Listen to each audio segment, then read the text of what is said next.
All right, peace. This is Maury Yaakov. I just want to make sure that everything is working good.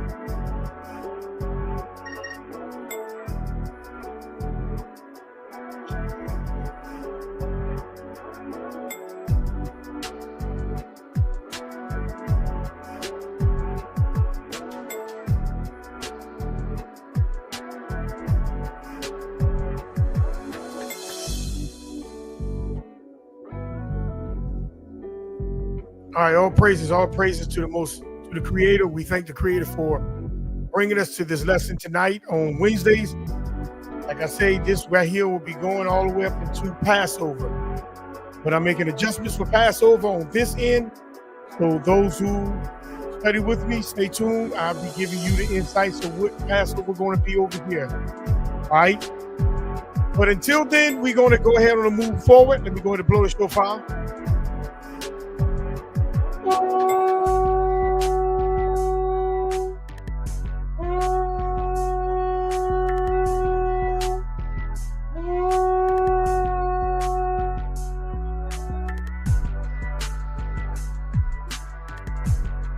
So we thank the Creator for each one of you. As when you come into the building, make sure you press that like and subscribe button if you haven't subscribed, and make sure you share the page if you like the content of what you're hearing.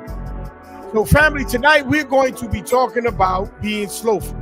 Slothful is a sin, it's an abomination. So family, we thank the Creator for each one of you for joining us tonight. We're going to go ahead and get on into it because a lot of times, you know, we don't understand what the slothfulness is. You know, slothfulness is a sin. It's a sin. In slothfulness, we think, you know, we just think about somebody just not doing nothing and just sitting back and allowing time to go by, and et cetera. But family, slothfulness is more than just somebody just relaxing and chilling. You know, when it comes to life, we all have struggles. We all have hardships. And we have our what? Misfortunes. You see? But if we look at our lives very closely, we have those issues only in those areas we're not really interested in. What I mean by that? See, you don't struggle or have misfortunes or hardship in areas that you are motivated in. You don't have those. You don't have, no. You don't have struggles in those areas. Because what those areas are, is the areas that you have a desire in. You're going to see things happen, things move. You're going to see things operate the way it's supposed to operate. That's only if your desire is there. But when your desires are not there, that's where you see your struggles, that's where you see your hardships, and that's where you see your misfortunes at. See, the areas you have a desire for, that is where you're going to see the most of your activity at. See, you got to think about it. You see, if I'm struggling or having misfortunes or hardship in whatever area, that's because you don't really like what you're doing. You don't really like where you're at. You don't really like what you are, or you don't really like where you're going. That's just the facts. Because if I'm struggling, then I got to ask myself, why am I not motivated to relieve that struggle? Why I'm not motivated to relieve or to conquer that hardship? Why I'm not motivated to overcome the misfortunes? It's because your desires are not there, family. Your desires are not there. So it is not by accident that when it comes to the Creator, many of you are interested but are not really interested. Because why? Your desire is really not for the Creator. It's not.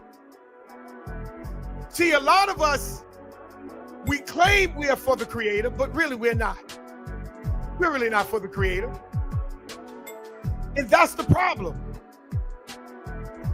Because if we are really for the Creator, it don't take long to see the results in your life. It doesn't. Shalom, shalom to Sister Latoya G, and shalom, shalom to Trey Habishin, Zipporah, and Zayden. Happy Shabbat. Excuse me, it's not Shabbat. Thank you for joining me. Make sure as when you come into the building, you press that like. And if you haven't subscribed to the page, make sure you subscribe. And if you want somebody to hear this content tonight, make sure you share the page. But struggles only happen when you are struggling or when you don't have a desire for that particular area. Let's go to Jeremiah 29:13. Let's start off with that. Jeremiah 29:13.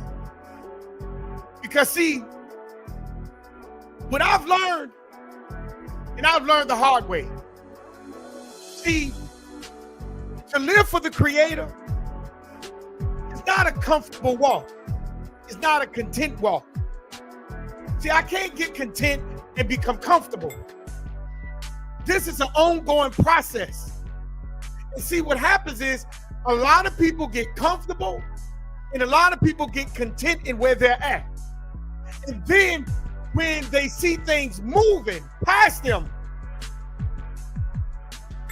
see, it becomes something different to them now.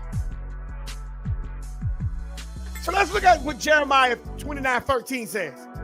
And ye shall seek me, and ye shall seek me.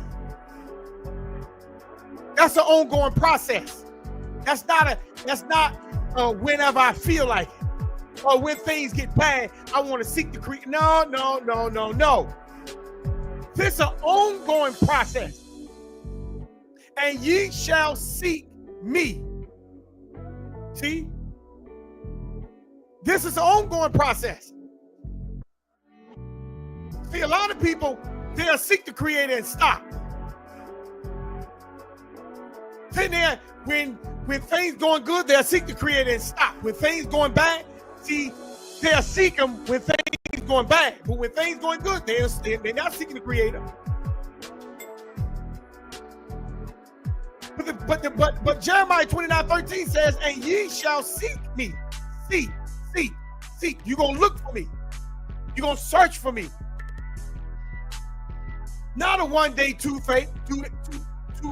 days, 3 days, 4 days. No, it's an every day. 365 days out of the year. 24/7, I'm seeking for the Creator. And as I'm seeking, watch what he say. And he say, and find me. He didn't say, and you will find me. He say, seek me. You will seek for me. You shall seek for me. You will seek for me and find me. This is a guarantee. If you're searching for the Creator, you're going to find Him. If you're searching for your purpose, you're going to find it. You're going to find it. This is not a one-time thing. This is an ongoing thing. He said, when you shall seek me and find me. And the question is, why is it taking a long time for many to find the wisdom of the Creator? Why is it taking a long time?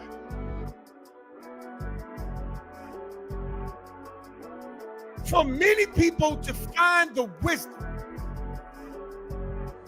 of the Creator. We're going to talk about that tonight. When ye shall search for me with all your mind. See, the problem is, a lot of you all ain't giving the Creator all your mind. You're not giving the Creator all your mind.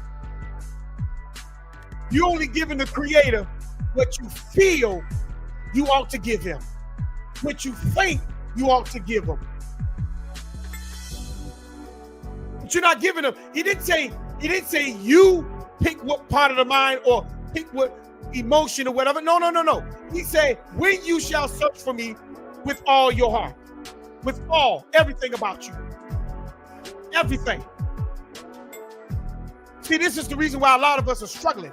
This is the reason why a lot of us have misfortune. This is the reason why a lot of us have the problems that we have, because you're not searching all. You're not giving all. You're giving part. You're giving some. You're giving percentage, but you're not giving your all.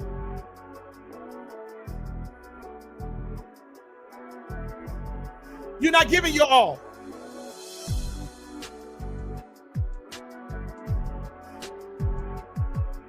Let's grab the next scripture. Psalms 139:23. You're not giving your all,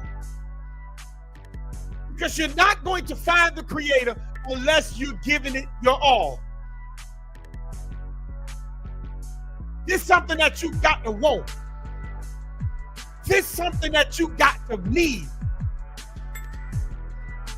This is something that you feel like you have to have. This ain't no part-time life. This ain't no, oh, I feel like I don't want to serve him today because I got all this going on. No, no, no. That ain't what this life is about. Now, if you want that life, you need to go to church or you need to go to them camps. But over here, we give all. And if you're not trying to give your all over here, you need to start the parting ways.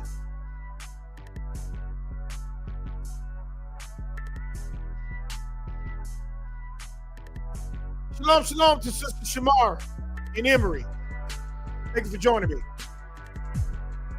You're not here to half step. Like Big Daddy Kane said, ain't no half stepping.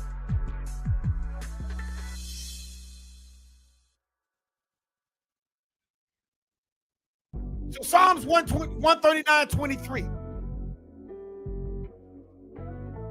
Search me, oh God. Search me. You know why he asked him to be searched? Because there ain't nothing to be hidden. Because the realness of me is there. Search me, oh God. Know my mind. See, a lot of people can't come to the Creator like that because they're slothful.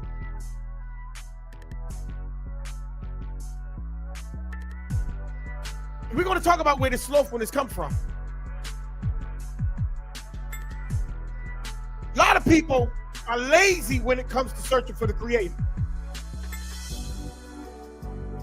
A lot of people claim they got relationship with the Creator. If I'm searching for something,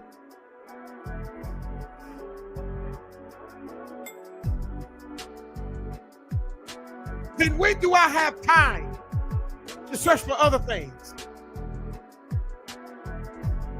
If I'm searching.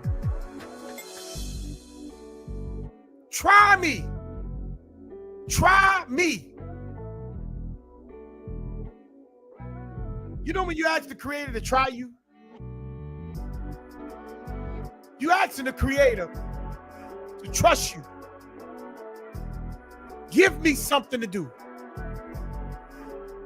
Try me. You're asking for something. And know my thoughts. You know one thing about the Creator? See, the writer's asking the Creator to know his thoughts, even though the Creator knows his thoughts. But he's saying, know my thoughts. Know my thoughts. Because, see, you can't get inside of the presence of the Creator with wicked thoughts. You can't get in the presence of the Creator with a divided mind. You can't get inside of the presence of the Creator not lined up with his law.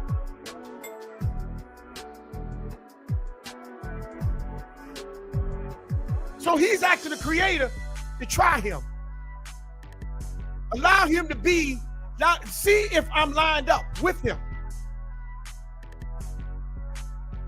See, a lot of us, we don't want to see ourselves. We want to see everything else, but we never want to see ourselves.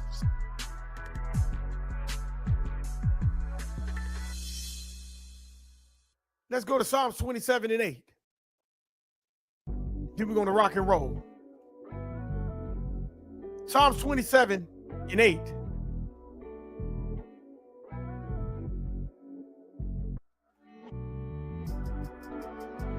See, you got to search for the Creator. And when you get into that relationship, you have to ask him to try you. Look at my thoughts. Because you don't want the thoughts of yourself to get in the way of what you're searching for. Psalms 27 and 8.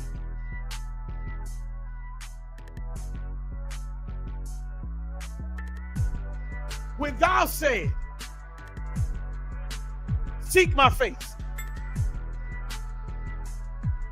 my heart said unto thee, thy face, Lord, will I seek. When the Creator asks you to search for him, why are we searching for everything else? That's because your desire is not for the Creator.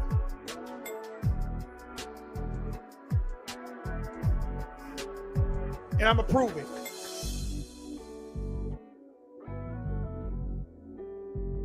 If my desires is not for the Creator, then you would be scared to go into the presence of the Creator, ask him to search you. This is an ongoing process. This is a continuous life. Last week I talked about meditation.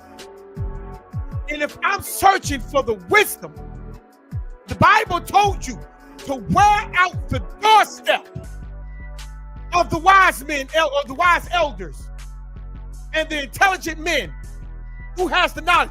The scriptures tell you to wear their doorstep out. Call them in the morning.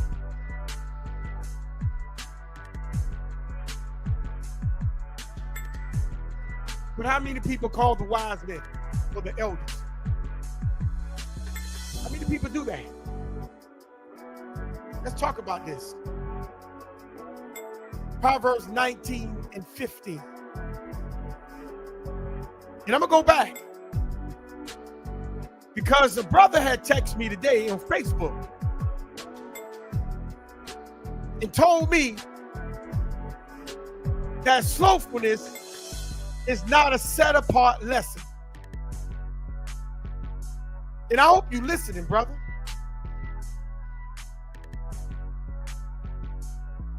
Because I'm about to rock now. Set apart, not just being lazy by sitting in the chair and allowing time to go by. But set apart, I mean, being lazy is when you serve an idol or a false god. Or you make things a law that's not a law. Oh, let's get into it. Proverbs 19:15. Let's get into it. Proverbs 19:15. See, because the devil know when to come out. The devil know when to attack. And that's why I'm not ashamed, or it doesn't move me when the devil moves. It doesn't fade me when the devil moves. Because one thing I know is when you search for the Creator, you're going to find him. And you're going to always be at peace. And if your walk is not slothful, you're going to always keep grinding.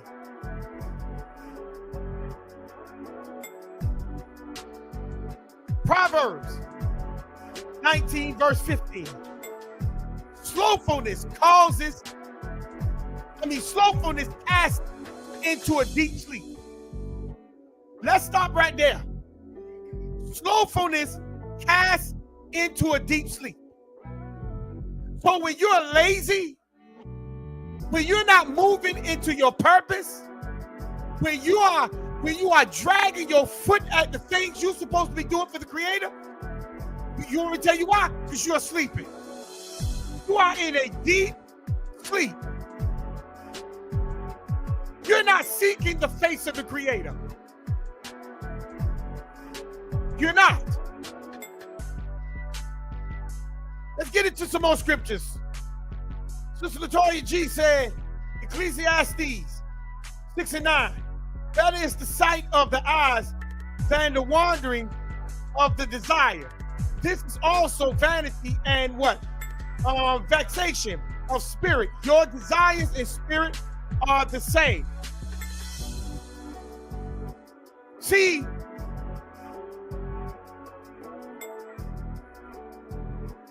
a lot of people don't understand. Slothfulness casts into a deep sleep. So when you're lazy, when you ain't moving, when you ain't searching, when you ain't going into searching self and moving according to the will, it's because you sleep. You sleep. Let me read it again. Slothfulness cast into a deep sleep. Slothfulness cast into a deep sleep. See, the reason why a lot of you ain't moving is because you're sleeping. You're sleeping. You're sleeping. You're sleeping. And you don't even realize that you're sleeping. You think you're serving the Creator, but you're sleeping. And it's nothing to prove to me. Because I could die right now and you still will have to prove your walk to yourself and to the Creator. It ain't got nothing to do with me.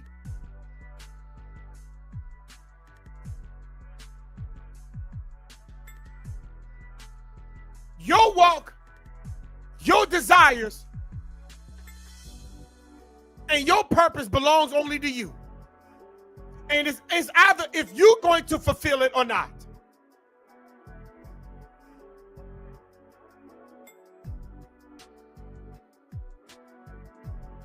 Let's go to Isaiah 29 and 9.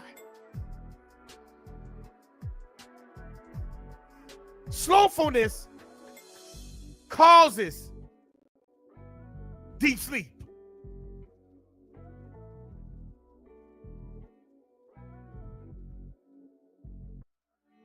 Slothfulness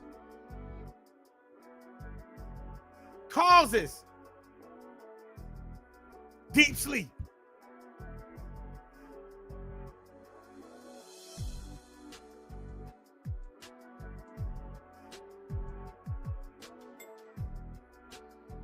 Isaiah 29 and 9. We're going to start right there at verse 9.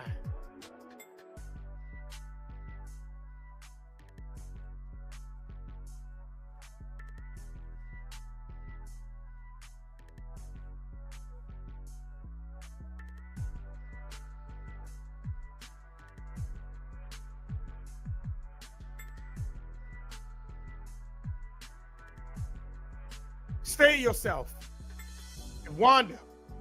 Cry ye out and cry.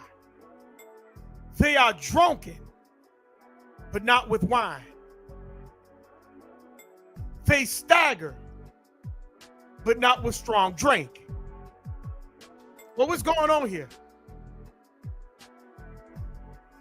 These people are wandering.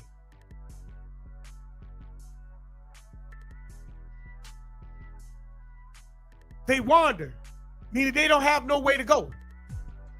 They ain't got no purpose they trying to fulfill. They're drunk, but they're not with wine. They staggering around like they're drunk, but it's not with strong drink. So what's happening here? For the Creator have poured out upon you a spirit of deep sleep. The Creator did it. That's where your deep sleep come from. That's where your laziness come from. That's where your slothfulness come from.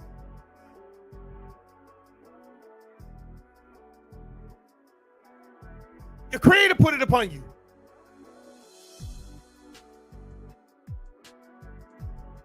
The Creator put that deep sleep upon you. Are you going to search for the Creator, or are you going to search for your desires?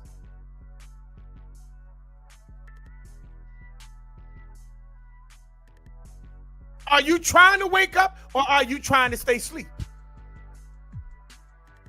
It's one or the other. It ain't got nothing to do with me. Because I'm going to tell you, like I say, I serve the Creator by myself if I have to. Because it don't bother me. Because my soul belongs to me. I have to give an account for my soul, not for yours.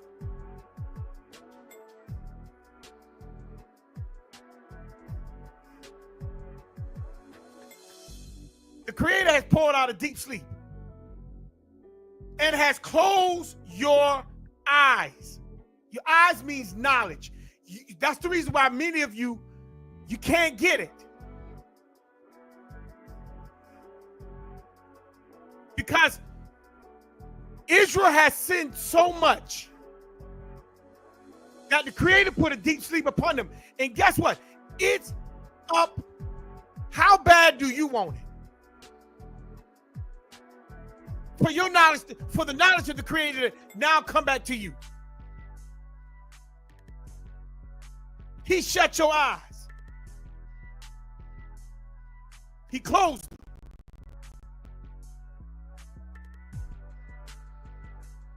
He closed the prophets and the rulers. Watch this. The seers has he covered, meaning you don't really have that many leaders that has their eyes open. Watch this.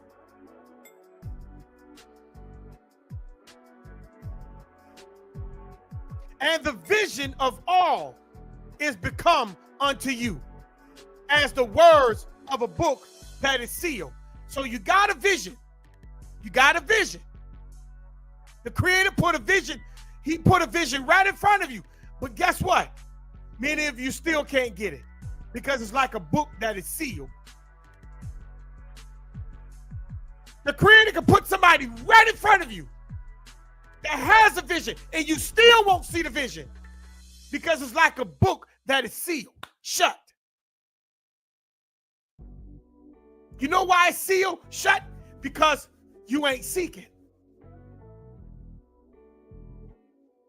You're not seeking. A lot of people ain't seeking, and that's the reason why the book is, it seems like the book is shut and sealed. Which men deliver to one that is what? Learned. They have the knowledge. They have the knowledge.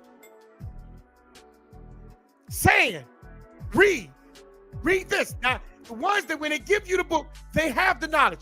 They can understand certain things. He say, read this, I pray thee. And they say, I cannot because it's sealed. You know why it's sealed? Let's go back up to the top. Let's go back up. The vision of all is become unto you as what? As the words of a book that is sealed. The vision of all is become unto you. Meaning you're not going to get it because you're not seeking. You're not seeking.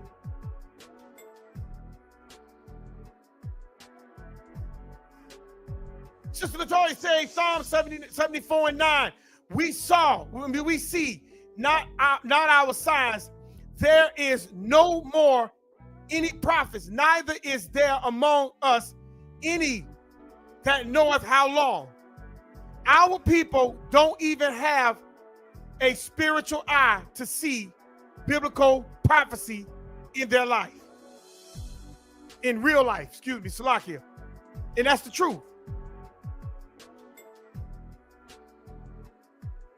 The knowledge, they have the knowledge, they know the knowledge, they know this and that, but they can't see it. When the Creator put a vision right in front of you, you still can't see it. You blind. It's like the vision is sealed from you. But you got to notice what he says. And which men deliver to one that is learned. So this one that is learned is not a dummy. They have the knowledge, they have the knowledge, the mental capacity, but they can't understand the vision that's standing in front of them.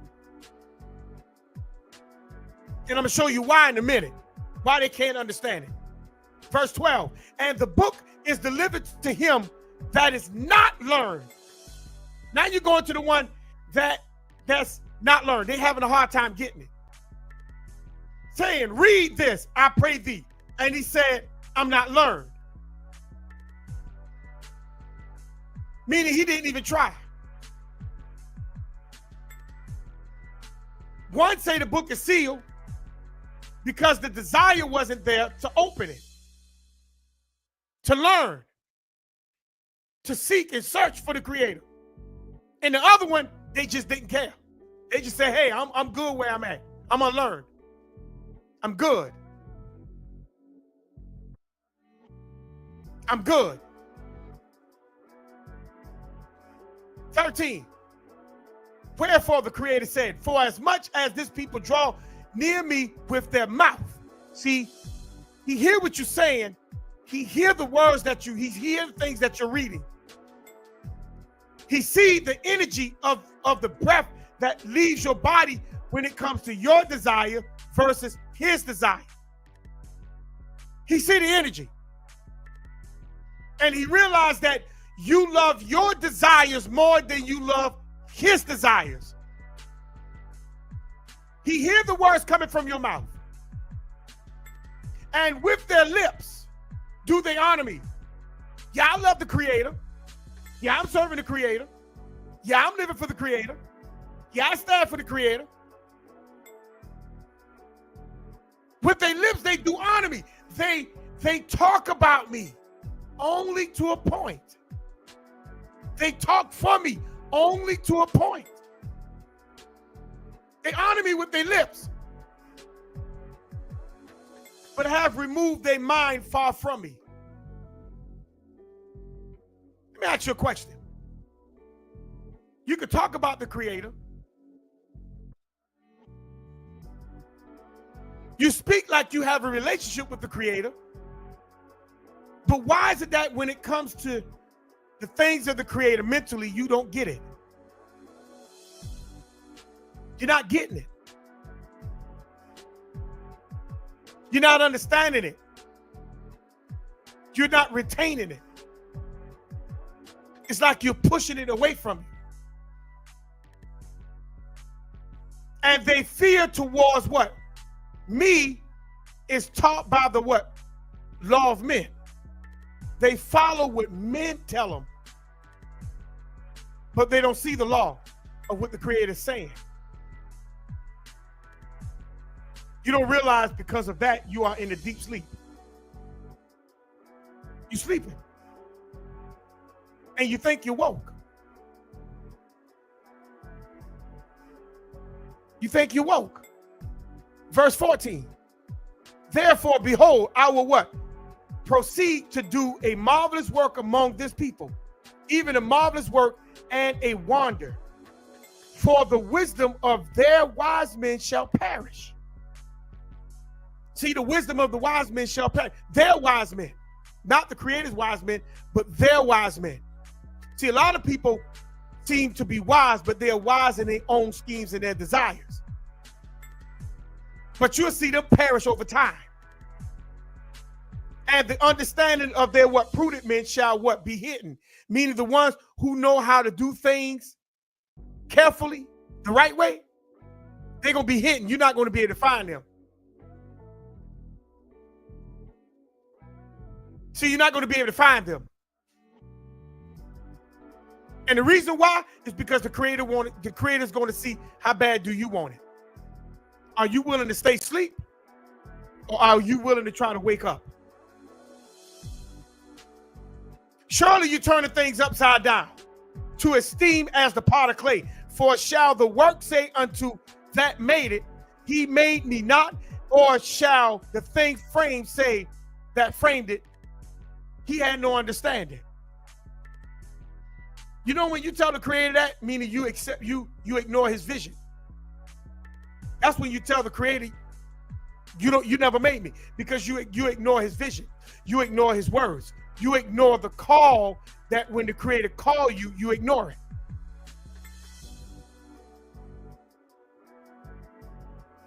Let's grab the next one. Isaiah 66, 1 through 4. Isaiah 66, 1 through 4. When the creator gives you something, most of you who's learned, you don't want to go past that knowledge.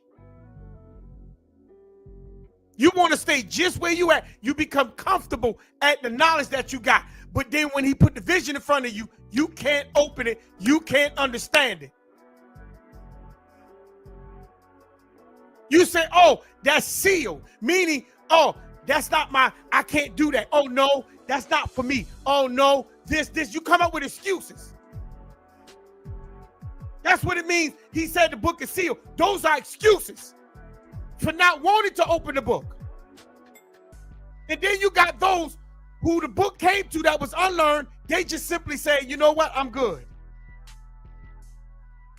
I'm good.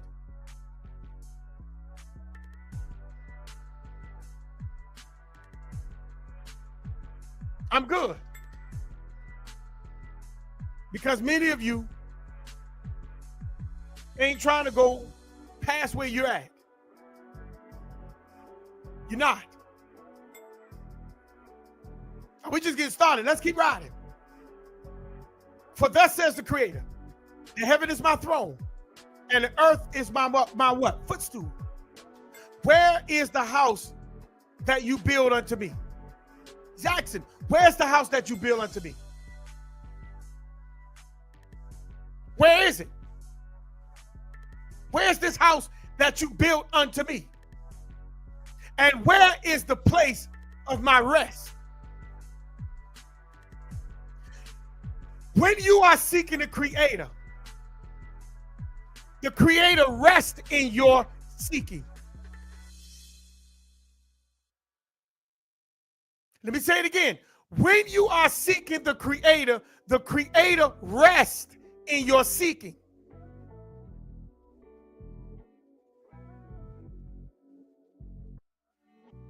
He said, for all those things has mine handmade. And all those things have been, says the Creator.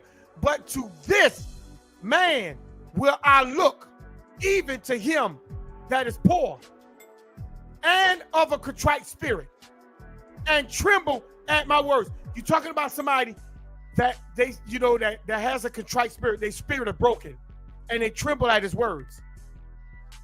But watch this. He said those are the ones he's seeking. Those are the ones he's paying attention to. And he says what? He that killeth an ox is as if he slew a man.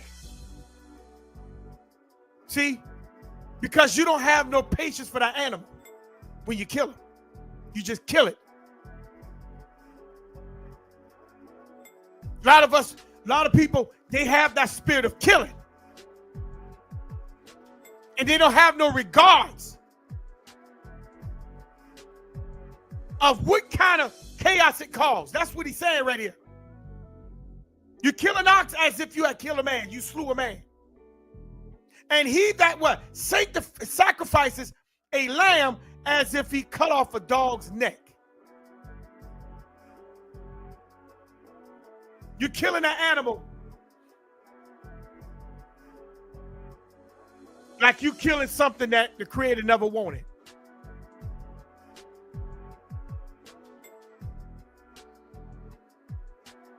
You say, what all this have to do with slothfulness? Just watch. He that offereth an oblation as if he offered swine blood. He that burneth incense as if he blessed an idol. Yea, they have chosen their own ways. See? They chosen their own ways. And their soul delighteth in their abominations. That's the reason why the learned couldn't open up the book. And that's the reason why the unlearned didn't care to open it. Because they already chosen their own ways. They already did it. He says, verse 4, I also will choose their delusion. See? The Creator is going to choose your delusion. This is the reason why many of you are still asleep and you think you're woke. He said, I would choose their delusion and I will bring their fears upon them. Their fears. Things that you're afraid of. Things that you sitting there not easy about. Things that you trying to figure out. The Creator gonna bring it right upon you because you sleep. You sleep. He gonna bring your fears upon you. You're gonna see the things you're afraid of. You're gonna see the things that you don't have no power over. He gonna bring them things right in front of your face. Because when I called, none did answer. I want you to pay attention to that. The Creator said when he called, he didn't even answer. He said nobody answered. When I spake, when he began to speak, they did not hear. You didn't answer and you didn't hear. You listened, but you didn't hear. You didn't hear what the vision was. You didn't hear what your purpose was. You listened, but you didn't hear. You see? The Creator monitors this. He said, but they did evil before my eyes. They did evil before my eyes. Meaning what? Let's go back up. Let's go back up to verse 3. Let's go back to the end of it. They have chosen their own ways, and their soul delighteth in their abominations. You know what that means? When you choose your own way instead of really seeking the Creator, you become slothful. You become what? Comfortable into the things that you know. You become comfortable in your surroundings. When I told you everything is a constant changing of an event. But because you chose your own ways, you become slothful. You choose to stay asleep. You choose to be comfortable in the position that you're in. When the Creator tried to motivate you to move, you chose your own ways. When the Creator showed you the purpose and the vision, you chose your own ways. So the Creator gonna put the fear right in front of you. He gonna put your fear right in front of you. So you don't have to worry about what you fear, because the Creator gonna unveil it right before your face. He said when he was speaking to you, you listened, but you didn't hear. But they did evil before my eyes and chose that in which they delight, which I delight not. They chose the other path, the Creator. They didn't choose the creative path. They chose the comfortable path. They chose the content path. This is what they chose. See? This is what they chose. They chose their ways. They chose their abominations. They didn't choose to seek the Creator. See? A lot of people say, well, you know, it takes time. Well, yes, it does take time. But as I'm seeking, you'll see the progress. You'll see the things evolving. Not something that's going to take 10 years. It might take you 10 years to master, but it's not going to take you 10 years to show evolving. It's not. If I'm really seeking the Creator, you should see steady growth. Next year, when the year turn over, I should not be in the same position that I was last year. That means your mindset hasn't yet moved. It become comfortable. You don't become relaxed. You don't become content in the position that you're in. That's an abomination. That's your desires. Those are abominations to the Creator.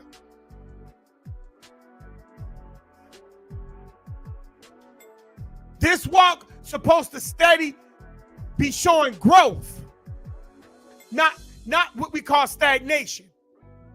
If you are stagnated, it's because you chose your abominations over the will and the purpose of the Creator. That's what you did.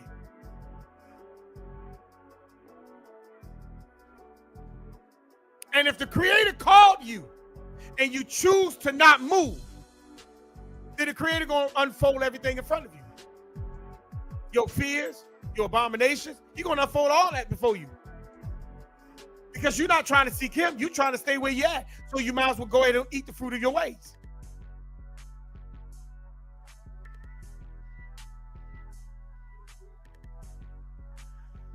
Let's look at that word delusion.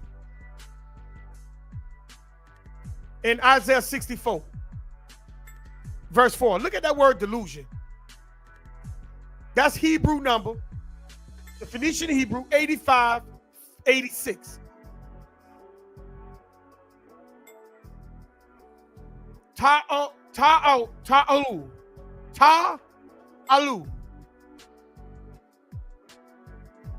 Let's look it up.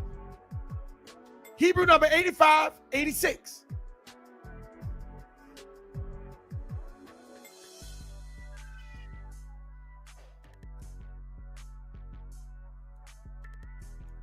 Hebrew number 8586.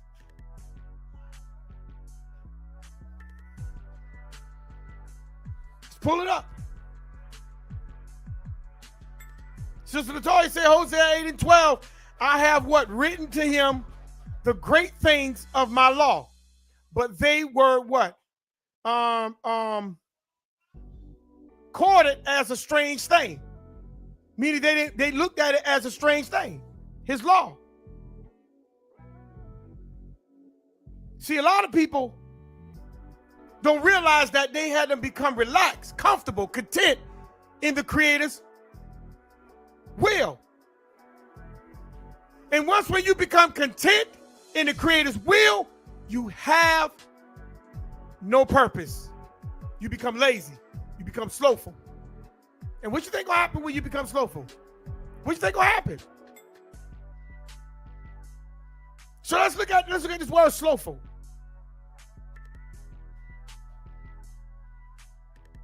Delusion.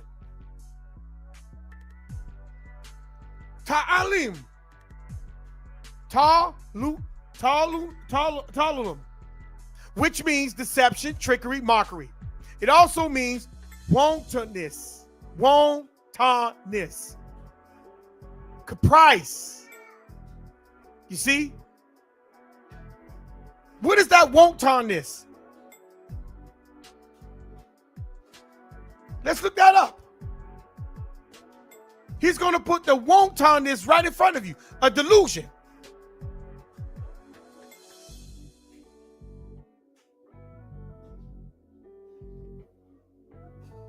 Wantonness.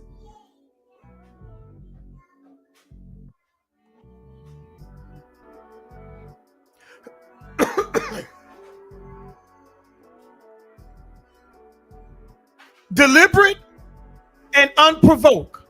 Wantoness. Wanton. He's going to put things that deliberately and unprovoke you.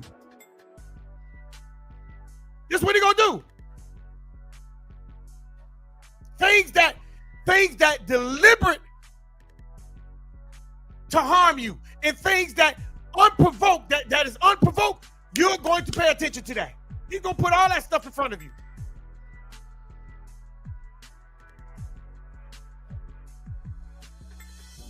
That's what he's going to put in front of you. But a lot of us, we don't believe that. We don't believe that. But let's keep going. Watch this. The Creator is going to put all your abominations, everything that you done become comfortable with, you done become content with, and the things that you are seeking, He's gonna put it right in front of you. He's gonna lay it right in front of you. Because if you're seeking the Creator, why would He put all that in front of you? Why? What is the definition of slothfulness? To be slothful is to be lazy. When you are slothful, you don't want to do any work. You might do some work, but you're not going to do work beyond the measures of which you know you can do. You just lie around, and you may do very little to probably none. Because if I'm seeking the Creator, guess what? You don't need to be provoked to do something. Nobody don't need to provoke you. Nobody don't need to motivate you. Nobody don't need to sit there and stand over you. You're going to automatically have that desire to do anyhow. If you don't have that type of spirit, you need to check yourself. You need to check yourself. Let's go to Sirach.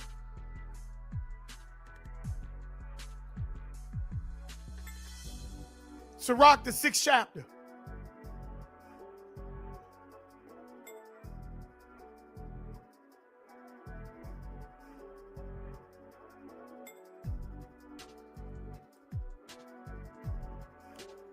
Verse 31 through 33.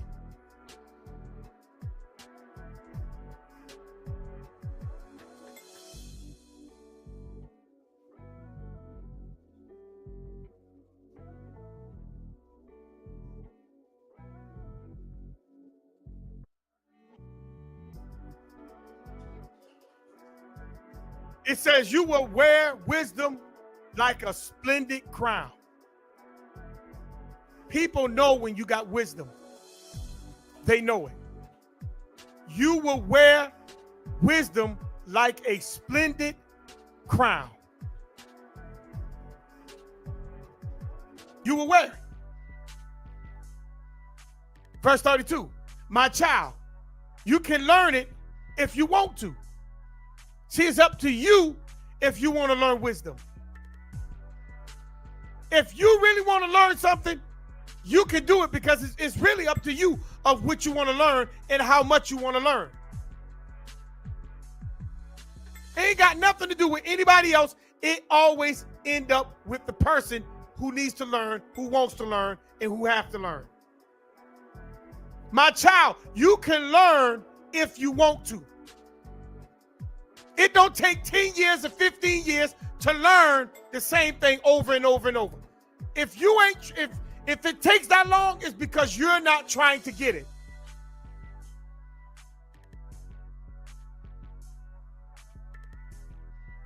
You can be clever if you determine to be. If you really want to be smart in the law, you really want to learn this thing, it's still up to you. It ain't got nothing to do with nobody else. It always runs back to you.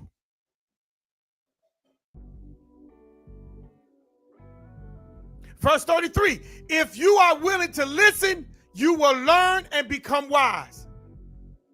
See, a lot of us, we listen, but we're not really listening.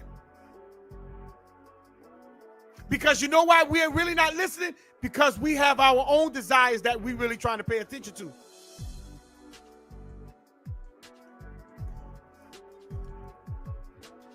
You're really paying attention to your own desires.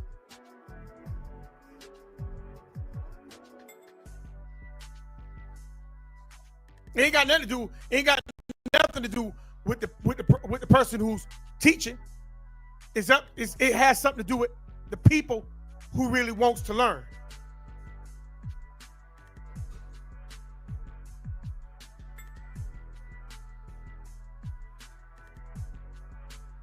If you're willing to listen, you can become wise.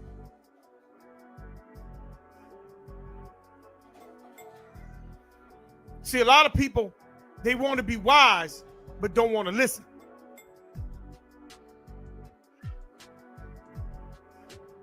But they say they want to know the ways of the Creator, but they're not willing to learn.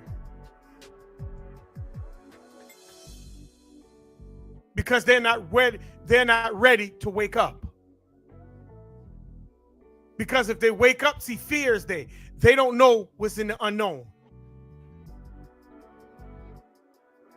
They're not ready for the unknown, something that they have never experienced. 34. He said, go where the old people are, the elders, and find someone who is wise and stay with him. Why is it telling you to do that? Because that wise person is going to teach you how to search for the Creator. That wise person is going to teach you how to tap into your purpose. That wise person is going to teach you that you're seeking your desires instead of the Creator's purpose and will for your life.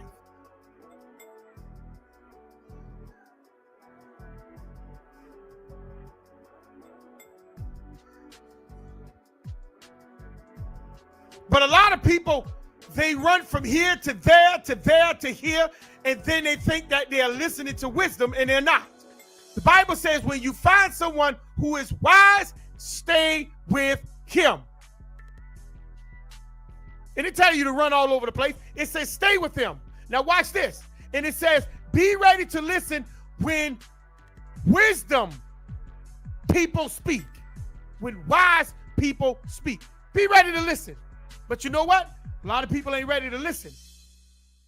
See, people want you to hear them, but they don't want to hear others. Because other people have their own desires of what they already think and what they feel, what they believe. I remember one of my cousins that called me about the law. And when I began to break the law down to her, she said what? Well, everybody got what they believe. I believe this and you believe that and other people might believe. It ain't about that. It's about what the Creator said. It ain't got nothing to do with what I believe. It ain't got nothing to do with what I feel. It ain't got nothing to do with what I say. It's what the law says and what the Creator have given this earth, his people, to present before the nations of this earth. It got nothing to do with me. He said, be ready to listen when wise people speak. And don't miss anything that shows insight. See, a lot of people, the reason why a lot of people can't get the insight is because they're not really seeking the Creator. They are blocked from the sleep that they're still in. See, in order to come out this deep sleep, you have to continue to keep searching for the Creator. It has to be a continuous thing, not a day, not a 10-hour thing or a 5-minute thing. It has to be a 24-hour, 365 days out of the year. You have to be seeking the Creator.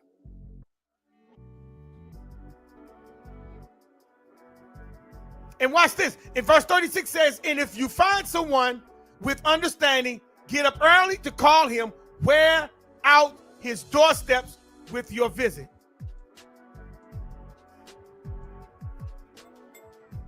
How many of you are wear out the doorstep of a person that you know is wise?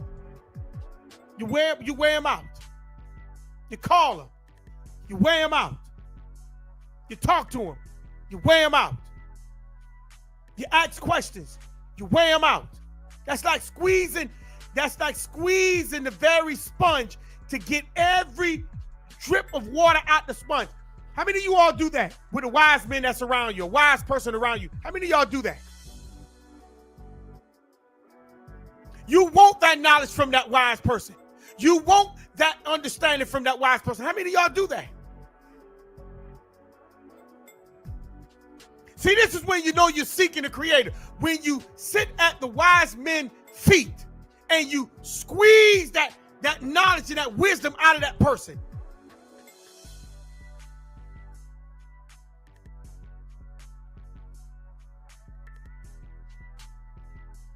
But if you ain't sitting at wise people and bugging them and wearing their doorstep out, then who doorstep are you wearing out?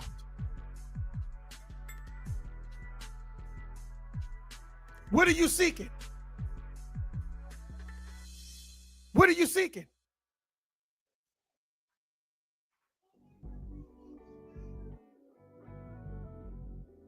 Verse 37. Devote all your time, studying the Creator's commands and thinking about them. He didn't say devote some of your time. He said all your time. How many of us do that? That's like seeking the Creator. How many of you devote all your time? You say, well, we work, but no, it's not about working because I work too. Do you devote all your time studying the commands, thinking about the commands? Or you let everyday life remove that from you and now you begin to focus on everyday life? Which one?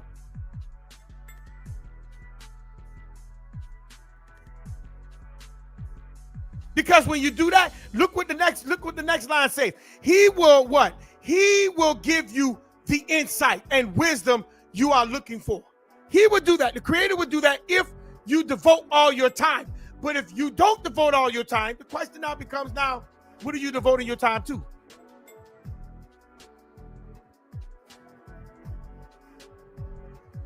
What are you devoting your time to?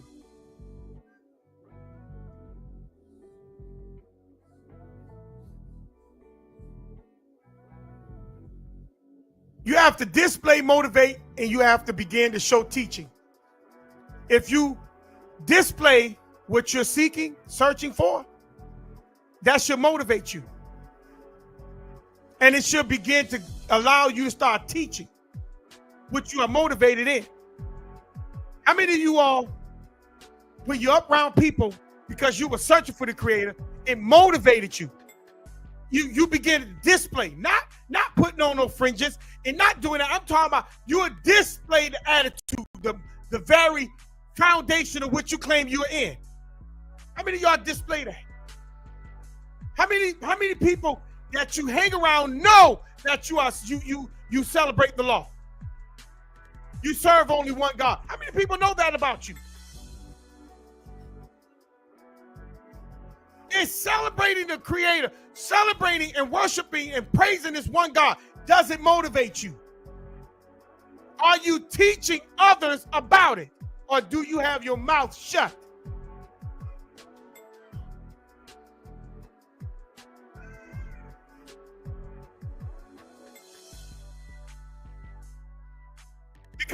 Because when you do this, it shows others what you have mastered in your life. But if your mouth is shut, tell me what people know about you. Tell me who know that you celebrate only one God.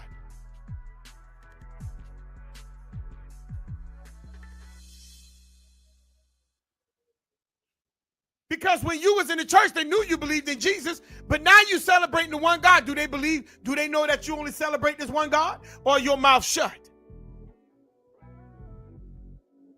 Is motivation coming from you? That you display what you're motivated about and your mouth is open Regardless if anybody asks you or not, you still teaching from what you done mastered, what you're motivated in. Is that happening to you? Or is you quiet?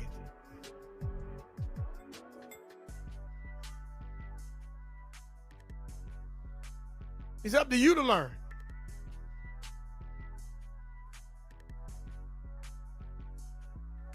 If you apply your mind to actively focus your thoughts and mental energy on something, guess what? That thing is going to happen. But when you focus on the wrong thing going to appear. When you focus on the right thing is going to appear. I said that last week on meditation. The Creator going to give you what you claim you think you want.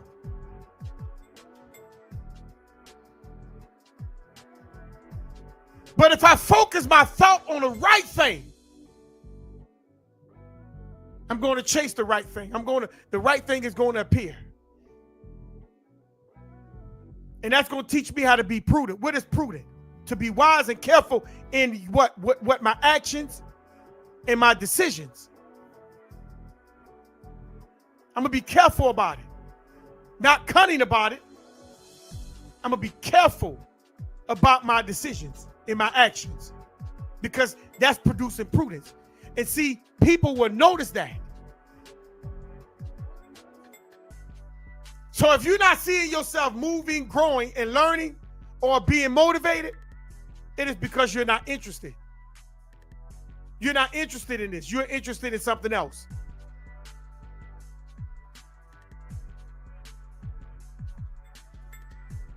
You have to be willing. You have to be willing to love listening.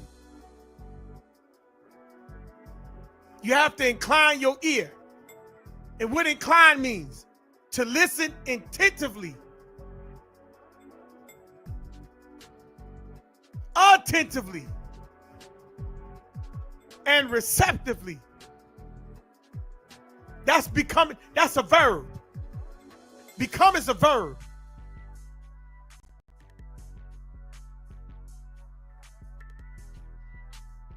See, you will become. In verse 33, you will become.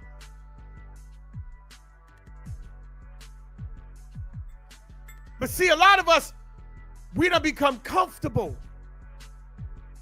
Not just in seeking the Creator, but we don't become comfortable in idols and made things law that isn't a law. Let's go to Sirach 22.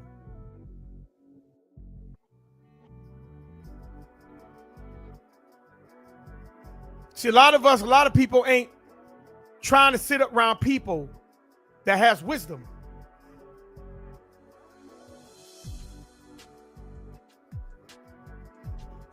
Sirach 22.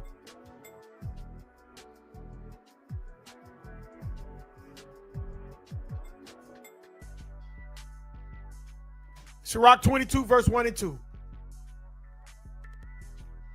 People who does not search for the Creator, who become content, who become comfortable and relax in this walk, they are considered as being lazy. And lazy people are no better than dung.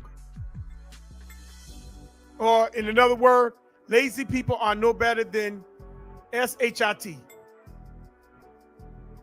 Or waste. It's the Bible. They are repulsive. And no one wants to get near them. If you have a vision, if the Creator moving you into a vision, and it's a vision from the Creator, and people are not moving, they're not getting it, or whatever, they become like waste to that vision. And those people become useless. Those people become useless.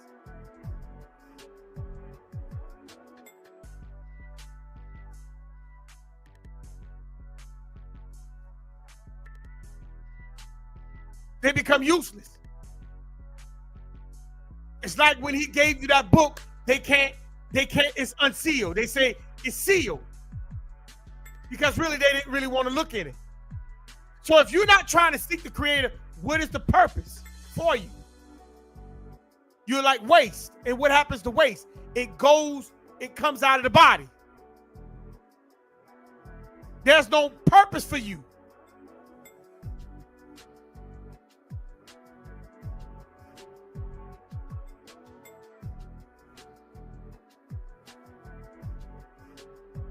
I'm gonna let that sit for a minute.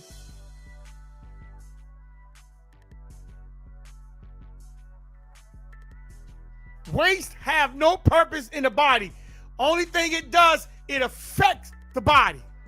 If it doesn't come out.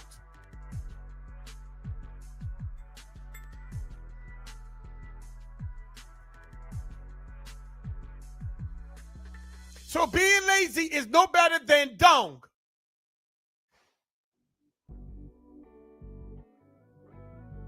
Who deals with waste?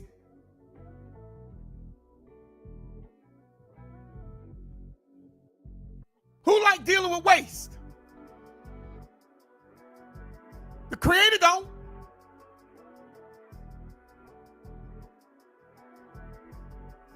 You will become repulsive, meaning something that is disgust or strong, it has a strong dislike.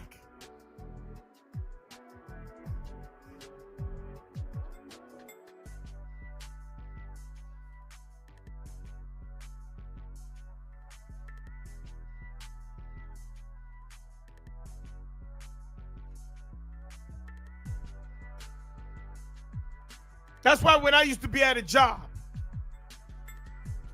and I used to see some people, they'll always be sitting there snitching on you.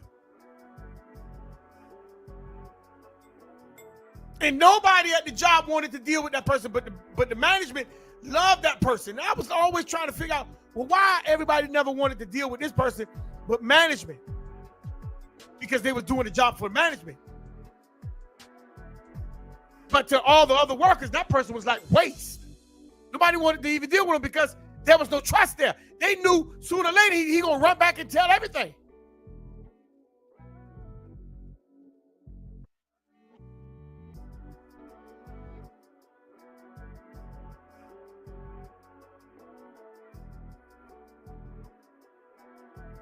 So we don't want to be like waste. But I'm showing you that if you're not seeking the Creator,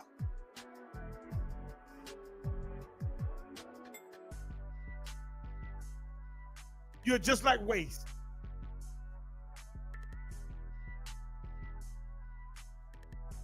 You're just like waste. If you done got comfortable, relax,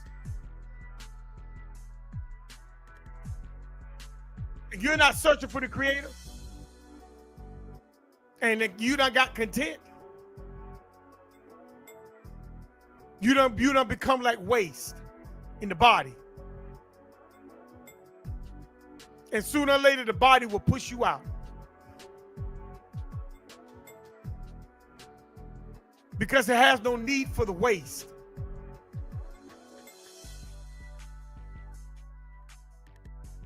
So let's go to Wisdom of Solomon, 14.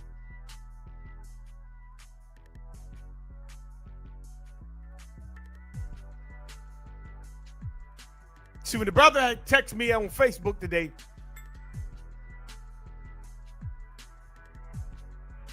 he didn't realize. See, all that teaching he got, that set apart mess. I'm teaching Yahuwah, Yahweh, and Yahuwah, and Yahusha, his son, his only begotten son. He's waste in the body. He's like dung, S-H-I-T. He's like shit in the body. And he's thinking what he's doing is good works, and it's not.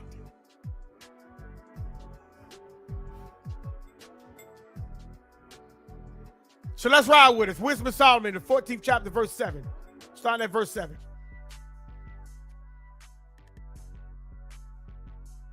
Because you can put your heart in the wrong thing, thinking that you're doing good, but you're really not doing good. You can be up there teaching real hard, where you're sweating. And you can have 1 million followers, but you're still wrong. And then when somebody come along and say, brother, you're wrong in this, because you done got within your own desires, you'll tell that person they wrong. And after a while, the Creator gonna look at you as you're dumb, because there's no more need for you, because you ain't trying to wake up.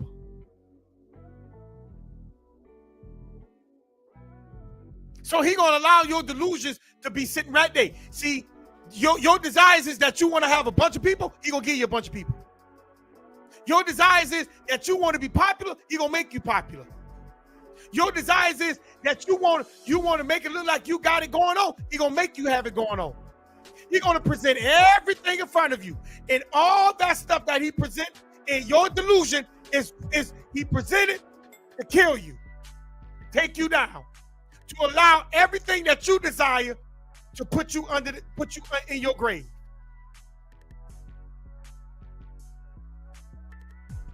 Because you got lazy, you got slothful, you got comfortable, you became relaxed in teaching about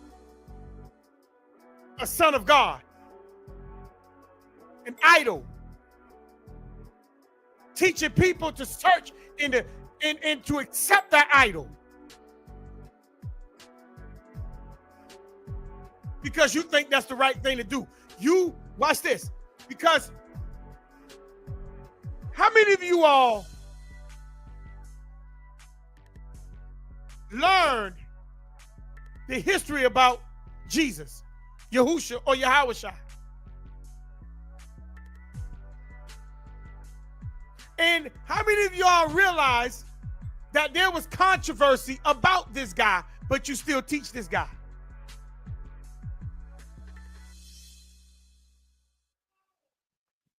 So verse 7, for blessed is the wood, therefore, whereby righteousness cometh. He said, blessed is the wood. Was your Jesus on wood? Was your Yahawashai hanging on wood?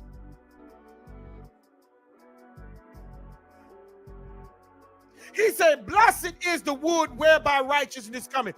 Because y'all think for him going to the cross was righteous. And you become comfortable with the story of this idol. He died, he hung on the cross for my sins. You become comfortable. Verse 8. But that which is made with hands is cursed. You see, the trees, the Creator made purposeful. They help me, help you breathe. And we return the breath back to the trees. But you cut the trees down and you form something from the wood. But that which is made with hands is cursed, as well as he that made it. So in other words, the thing that you made from the wood, from the tree, the bark of the tree, it was cursed. But guess what? Because you made it, it cursed you. Because you accepted it, because you continue to preach it, but because you continue to teach it, and because you continue to worship it, it cursed you. Because he made it, because being corruptible, it was called God. I asked the question, if Jesus was the host of heaven, and Deuteronomy 4:19 tells you don't worship the host of heaven, how y'all miss that law? How did Jesus get around that law? don't worship the host of heaven. How did Jesus get around that law? And how did y'all get around that law? Do not worship any host of heaven.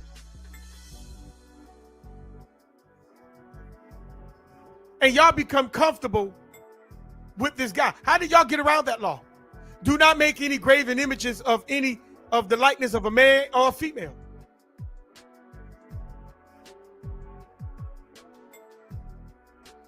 But y'all sit there and hold a poster up saying that this is what Jesus looked like. He's a black man. How do y'all get around that law? How did you get around that law and thinking that that's not an abomination? It's because you sleep and you think you woke.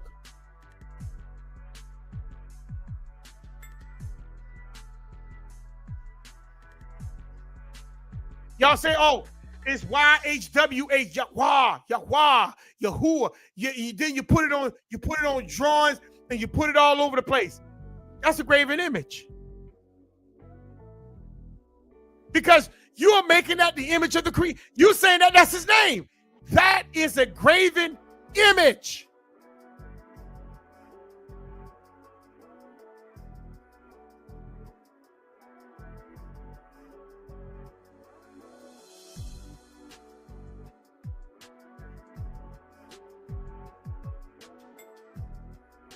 Let's keep going. For the ungodly and his ungodliness are both alike hateful unto the Creator. And you think the Creator accept you for your ungodliness? You really think so? You really think that the Creator accept your ungodliness? You really think so, don't you?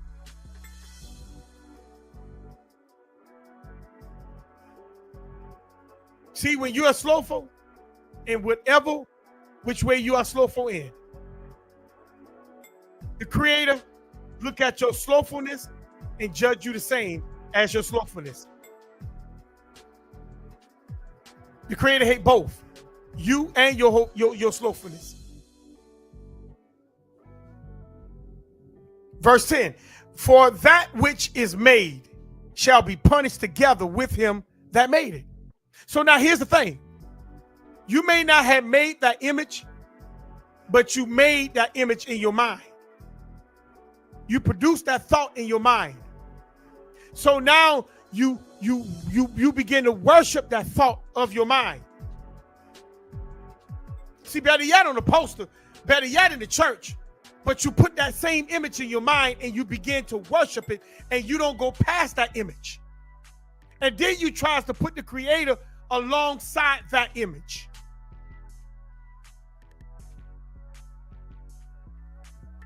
See, you're going to be punished with that image. And let me show you how you're going to be punished. Watch this. Let me get it real quick.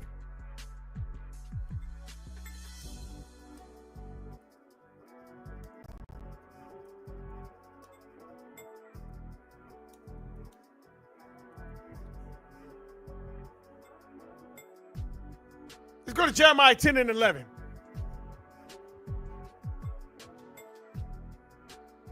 Let's go to Jeremiah 10 and 11.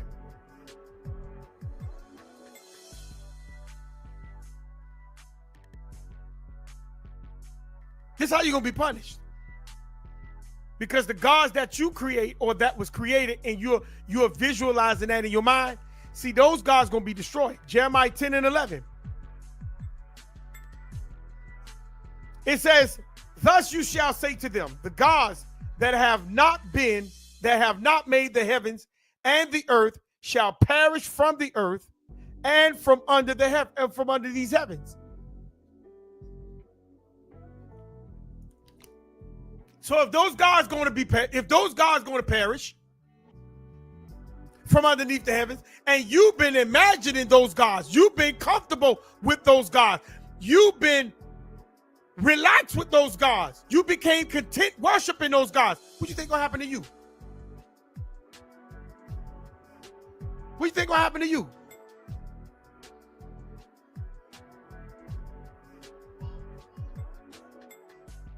Huh? What do you think gonna gonna happen to you.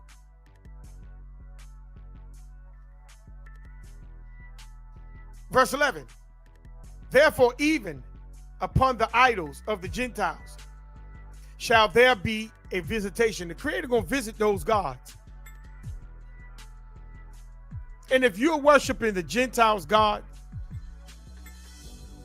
and he visit them, what you think he's not going to visit you because you call yourself an Israelite? Is that what this is? Is that what this is about?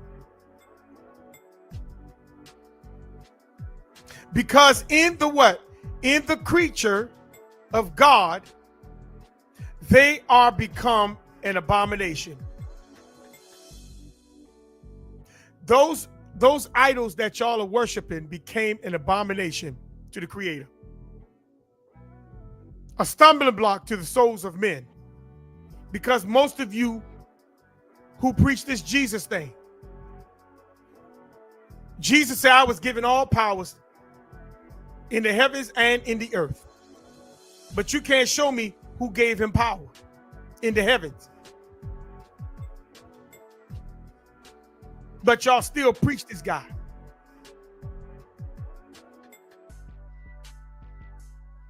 Some of y'all say he's Joseph's seed. Some of y'all say he's the Holy Ghost seed. Why do this man has confusion on his birth? But y'all preach this guy.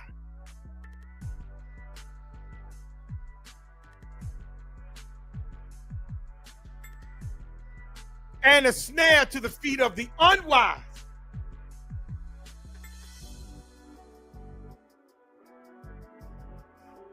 Not to the ones that got wisdom. Because trust me, I heard some people who claim they believe in God only. When things happen, they call on Jesus. They say, oh, Jesus. I done heard it. Because it's still sitting in your mouth.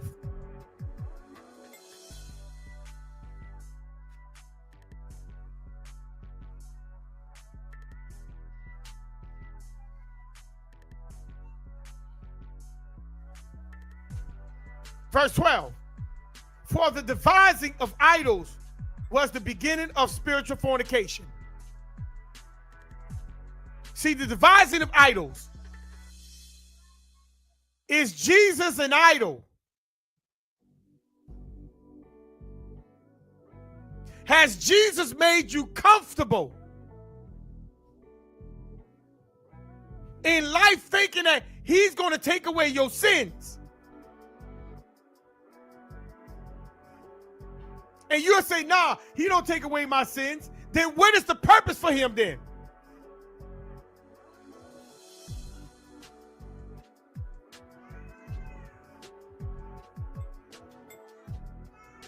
See, that's the beginning of fornication. What idol from the beginning that caused Adam to sin?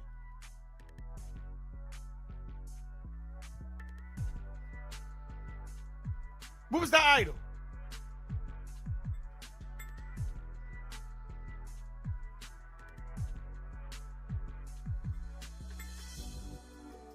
And the invention of them, the corruption of life, when they created these things. Let me show you about the Israelites. How did the Israelites get a king? Because they wanted to have a king like the other nations. Why was the Levites put there? Because of the sin that they created by making the golden calf. Why was the judges there? Because of the sin that the Israelites were doing while they was in the land. Why did they have prophets? Because when Israel went astray, the Creator sent prophets to be able to remind them and bring the prophecy about them that if they return, back to the Creator will loose their bonds and they bonds from captivity. Everything was about sin. Israel created all the sin that they are in, even till this day. And you don't think that this is the reason why our life is corrupt?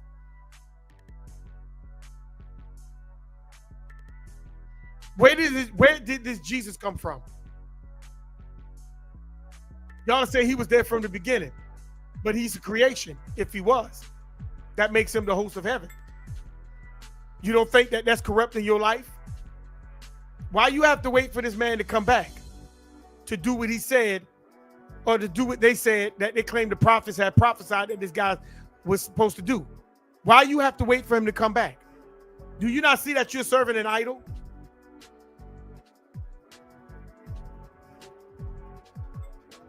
If he took away your sins, and if he took away sacrifice, so you don't have to sacrifice no more. In family, you really don't have to do anything for yourself because he did it. And you still follow his foolishness. You don't realize you're following an idol?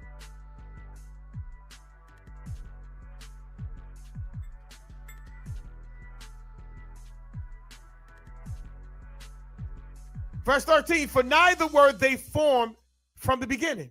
Those things wasn't from the beginning. Neither shall they be forever, meaning the Creator is going to visit them and destroy them.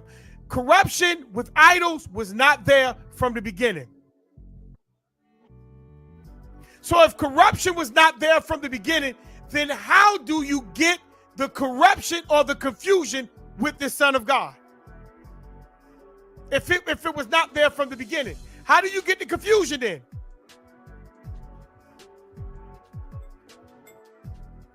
Verse 14. For by vainglory of men, they enter into the world. Vainglory. They enter into the world. Man want the idol.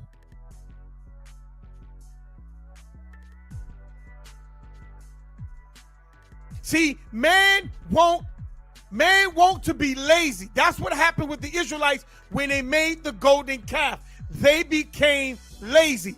Why did not Aaron and the elders, when they thought Moses wasn't coming back, why they just didn't say, let us get into a prayer, let us begin to worship the one God, and let him reveal where Moses is? Why didn't they do that? But instead they made a golden calf of something they already had in Egypt. It's the same thing. Why you believe in this Jesus? Because you were taught to believe in this Jesus. You were taught from your great-grandmother to your grandmother to your mother and your father. They taught you to believe in this thing.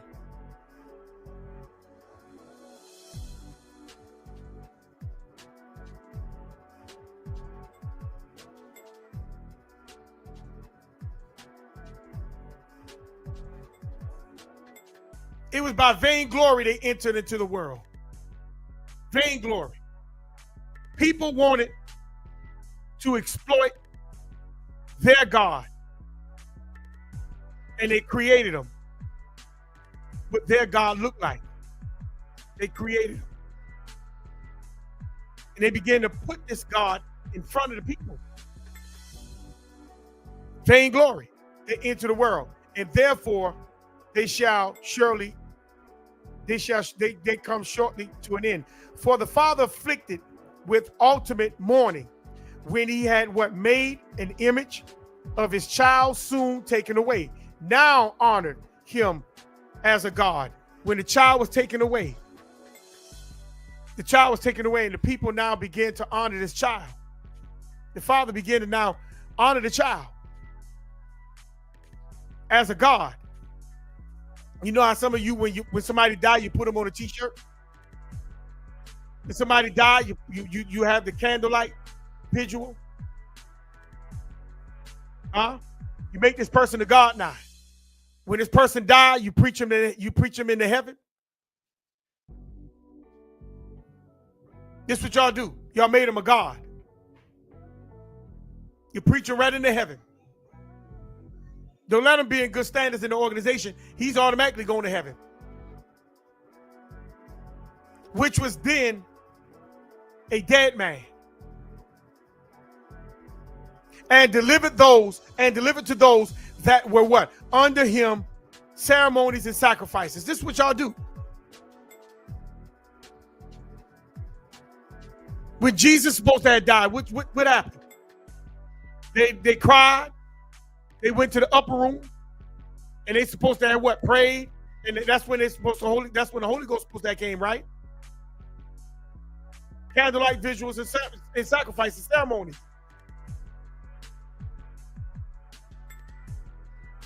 Why the Holy Ghost had to come after his death?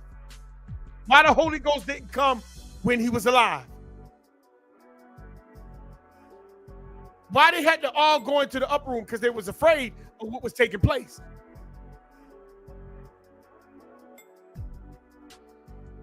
Ceremonies, sacrifices. This is what they do. This is what you do. You allow the sacrifices to come. Why is the sacrifices there? Why do you do the ceremonies?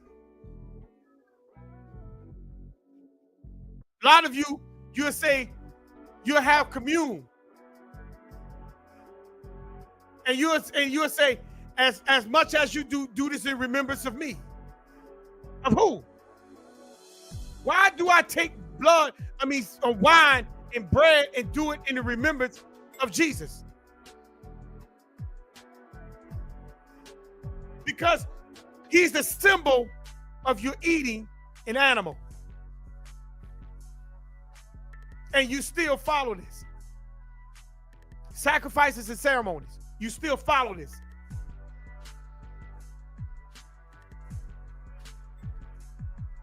Thus, in the process of time, an ungodly custom grown strong was kept as law. See, an ungodly custom.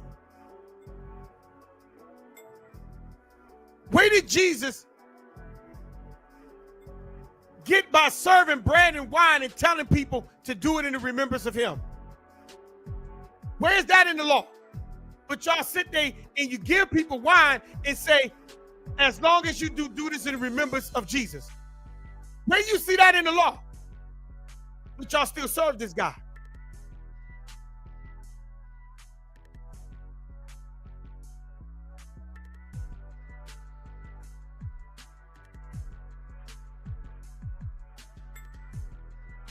And it become a law. It become a custom.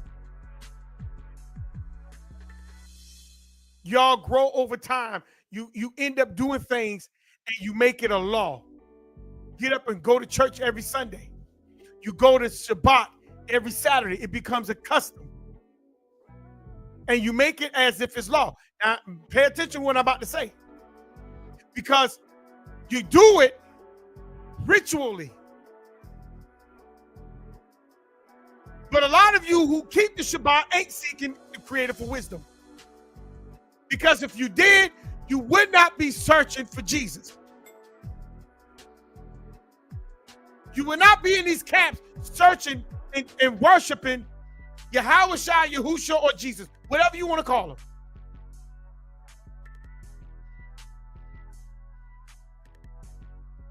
But you got on your pretty dress, your hair covered, dress all the way down to the ground with the fringes dragging. Most of your men, your beard is all light up. You can put lights in it. Look like a Christmas tree. But if you were searching for the Creator, how you end up at Jesus?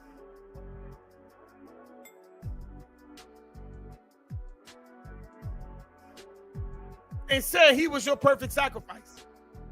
How you end up with that?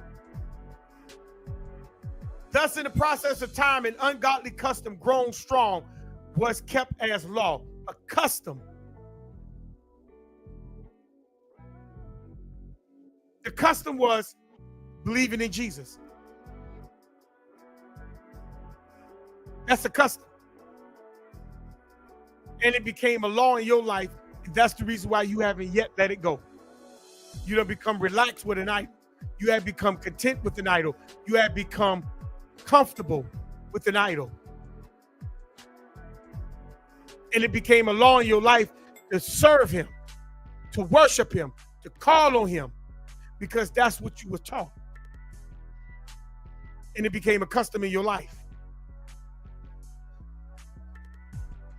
This where y'all at. And this is content. This is why this is being slothful. Because if you search the background in the history of Jesus, Here's my main question to you about that. But any other God that you claim you serving, besides the one God, why would the Creator create a son to allow him to create everything else? Why would the Creator need to do that? Why would the Creator of all create something or someone to create everything else?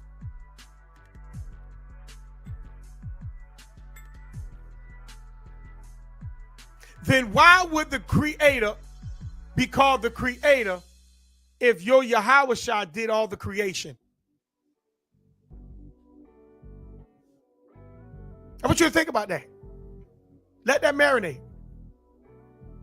Then tell me, what did the Creator create besides Yahushua? If Yahushua, according to your doctrine, created everything else, what is good for the Creator? What did he create? If I'm looking at the works of Yahushua, what did the Creator create?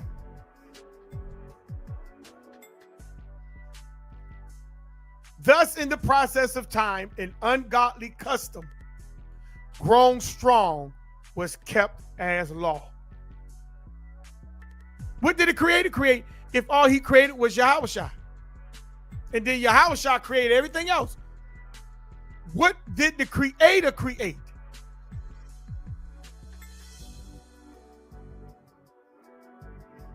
See, that's a custom which y'all believe in. Y'all got all that from the church. And the graven image were worshipped by the commandments of kings. These people in power and position taught y'all about Jesus. Because I was taught about Jesus from people that was in high positions. I was taught about Jesus. And guess what? Most of you done become comfortable, relaxed, and content in serving Jesus. And you won't even admit that you learned Jesus from the church. You won't even admit that. But you'll continue to keep running and serving this idol. You're going to join other organizations that serve this idol. But when you got believers that don't serve this idol, you look at them as an abomination. Because you know why? Because everything that you learned, it came from people that's in position. And you're thinking inside the box what got you lazy. The last point, whom men could not honor in presence because they dwelt far off. And we're talking about a king. This story is talking about a king. That they worshiped this king, but because they were far off, guess what? They made an image of this king. And they took what? And they took the counterfeit of his vestige from far. His presence, his face. Because they weren't close up, they took his vestige from afar. The same thing what you do. Let's take the analogy. Worshiping Jesus was far off way before you were born. And then as you got in, they taught you the image of Jesus. And now all of a sudden, now you make an image of this guy. Because you can say that he's black, you can say he's Puerto Rican, you can say he's white, but the question is, when you close your eyes, tell me what you see.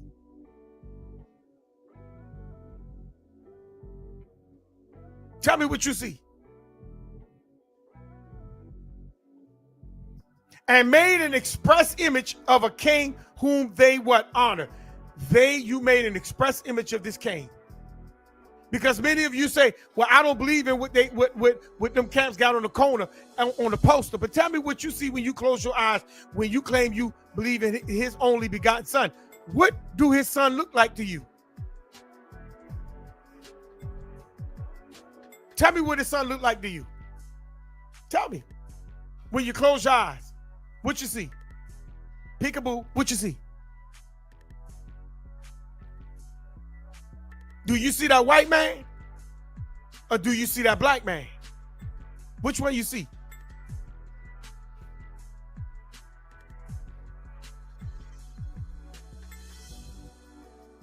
to the end that by their frowardness, the wickedness, they might flatter him that was absent, as if he were present. See, a lot of you are going strong for this idol, as if this idol is coming back. And you think you're flattering this idol by pushing this idol, but you're making a stumbling block to the people for the same idol. And you think you are doing good for this idol.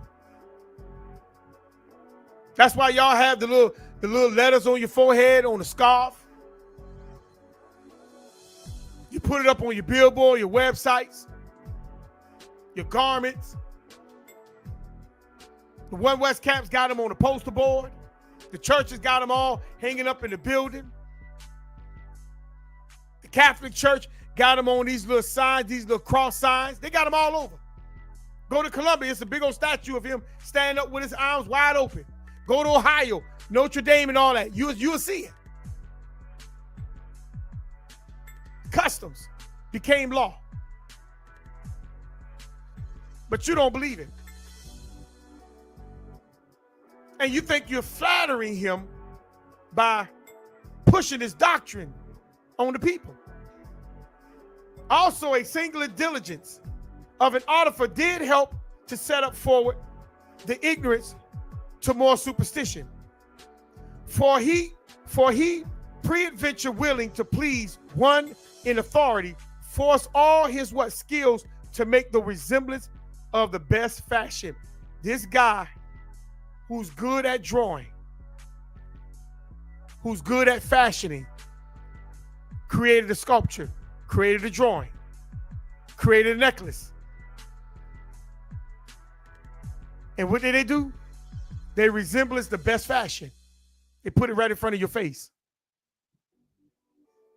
And so the multitude, allured by the grace of the work, took him now for a god, which a little before was but honor.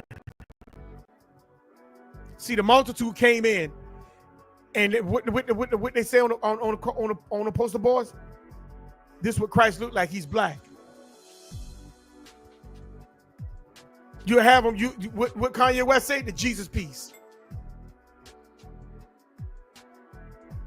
Most of you done became lazy and don't know the background of Jesus. You just going off what you think and what you was taught. And this Jesus became your stumbling block to the people who is unwise,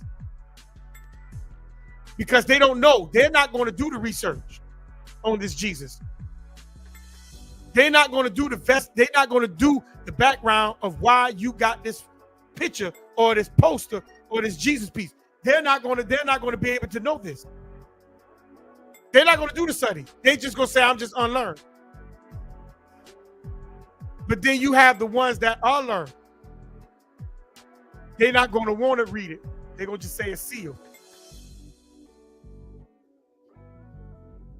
Because you became lazy. You became lazy, not just the ones that serving the idols, but other ones that's not seeking the Creator. You became lazy. And so the Creator put a delusion right in your face, a deep sleep. And this is the reason why you are still sleeping today. And many of you ain't trying to wake up. Being lazy is a sin because it puts you into different brackets of a category of being content. And you do not see progress come from them. It's the same old, same old, same old. And when they see the truth, they won't change to the truth. They'll continue in that same cycle of what they learned, what they taught. They're not going to do research. Rather not what they're being taught and what they learn is the truth. They're not. They're going to sit in that same position year after year after year. And after a while, you become like waste to the Creator.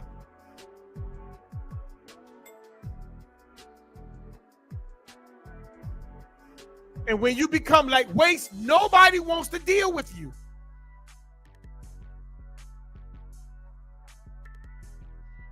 And you wonder why you're in the positions that you're in. Because you're watching. Let me get this last scripture and I'm closed.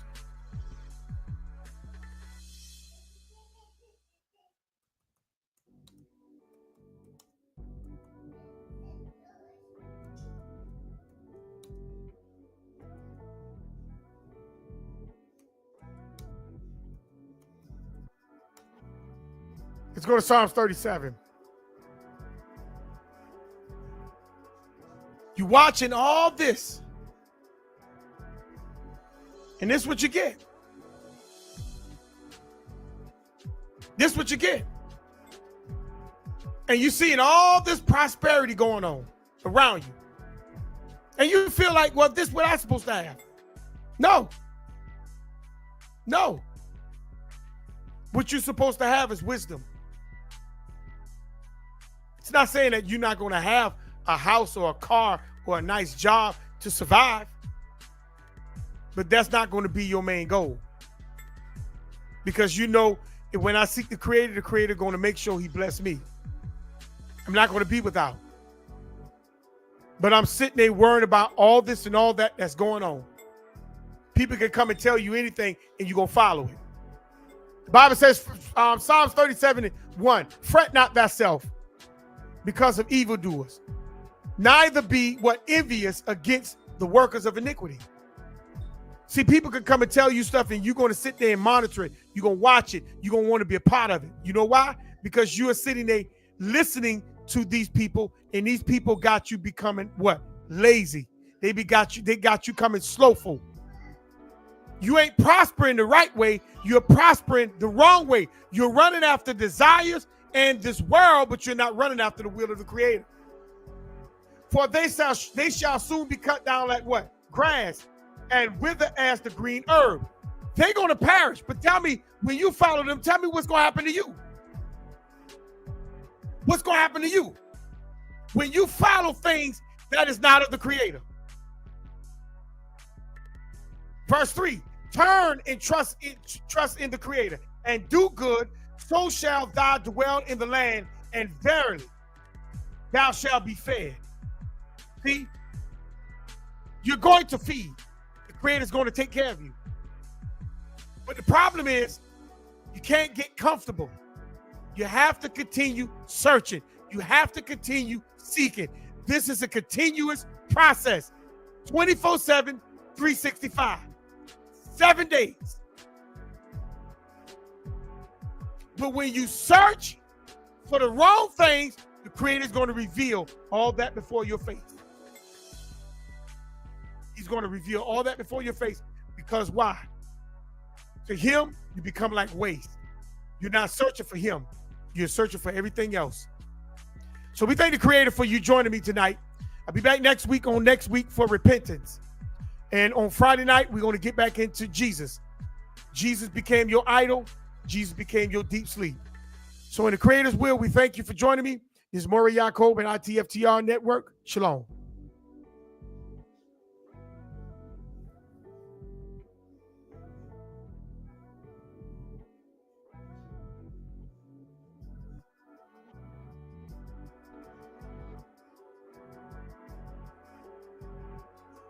I'm going to read this last one. I didn't mean to close this out.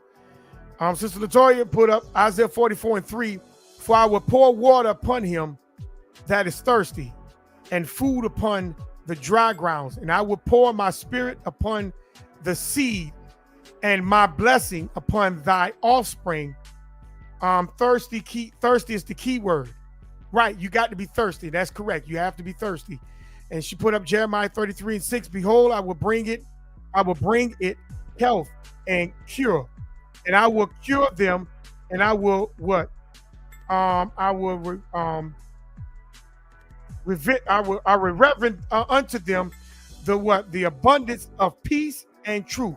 When he turned to the Creator in Hosea 8:12, I have written to him the great things of my law, that they were counted as strange things. And I think I have read that. So we thank the Creator for the sister putting up the scriptures, and we thank the Creator for you. I'll see you Friday. So shalom.